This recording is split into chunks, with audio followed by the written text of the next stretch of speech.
1000 ரூபாய்க்கு கலரிங் பண்ணா முடி கொட்டுது ஃப்ரெண்ட்ஸ்.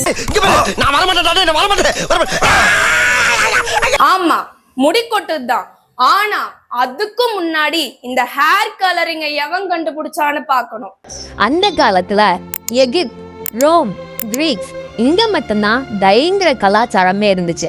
ஆனா அரசியலுக்கு மட்டும்தான் பரிந்துரைக்கப்பட்டுச்சு, அதுவும் மருதாணியால. அதுக்கப்புறம் காலப்போக்குல 1863ல வில்லியம் ஹென்ரிங்கிறவர் ஃபர்ஸ்ட் வந்து மாடர்ன் ஹேர் டை கலாச்சாரத்தை அறிமுகப்படுத்தினார். ஆனா அன்னைக்கு அதை யாருமே விரும்பல. இப்ப 1000 ரூபாயில இருந்து 10,000 ரூபாய் வரைக்கும் ஹேர் கலரிங் பண்ணிட்டு இருக்கோம். அத பண்ணியும் ஹேர் ஃபால், சைடு எஃபெக்ட்ஸ்னு எல்லாமே வருது.